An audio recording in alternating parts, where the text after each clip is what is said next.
السلام علیکم ورحمۃ اللہ وبرکاتہ۔ مولانا محمد جلیل احمد اخون صاحب حفظہ اللہ تعالیٰ، ان کا مرید وہ فرما رہے تھے، میرا مرید آیا میرے پاس، اس نے کہا کہ حضرت کل میرا نکاح ہے، میرے ساتھ چلیے گا۔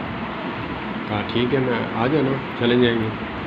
دوسرے دن آیا تو اس نے داڑھی کو جو ہے کالا کیا ہوا تھا یا ڈارک براؤن کیا ہوا تھا،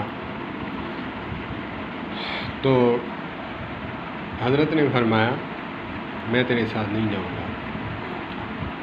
کہا کہ حضرت آپ نے کل وعدہ کیا ہے، کہا کہ جو اللہ کی مخلوق کو دھوکہ دینے والا ہے میں اس کے ساتھ نہیں جا سکتا۔ ہاں، اگر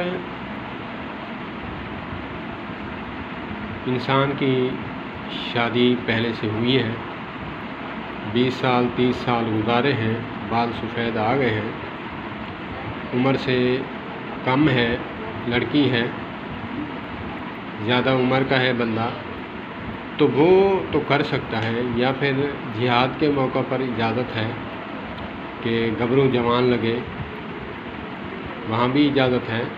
تو یہ شروع میں نکاح کرنے کے لیے جا رہا ہے، اللہ کی مخلوق کو دھوکہ دے گا تو میں تیرے ساتھ نہیں جاؤں گا، کیونکہ ان کو پتہ نہیں چلے گا کہ تیری عمر کتنی ہے، گیس نہیں لگا سکیں گے۔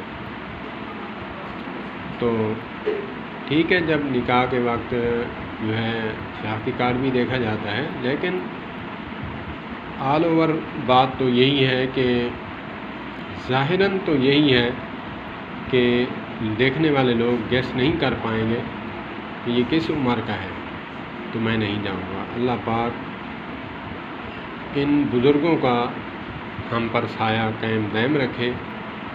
جو بزرگ اس دنیا سے چلے گئے ہیں، اللہ پاک ان کو جزائے خیر عطا فرمائے، جنت الفردوس میں اعلیٰ مقام عطا فرمائے۔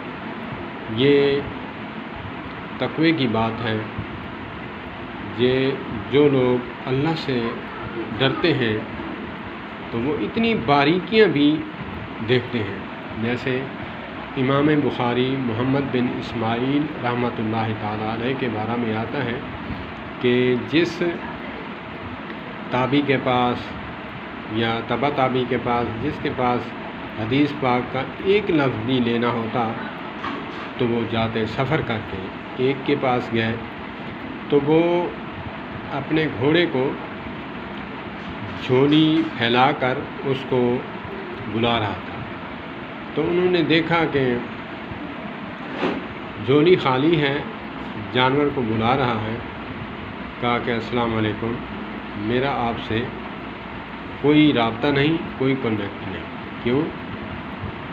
اتنا تقوی والے لوگ تھے کہ یہ بھی دھوکے میں آتا ہے۔ حالانکہ علماء فرماتے ہیں جانور کو ایسے بلانے کے لیے اگرچہ چارے کا جھانسا دے کر جھولی خالی پھیلا کر اس کو بلا رہا ہے تو اس میں حرج کوئی نہیں، لیکن تقوی کے پہاڑ لوگ انہوں نے رخ موڑ لیا۔ کہا کہ ایسے شخص سے جو اللہ کی مخلوق کے ساتھ دھوکہ کرتا ہے تو میں اس سے حدیث نہیں لوں گا۔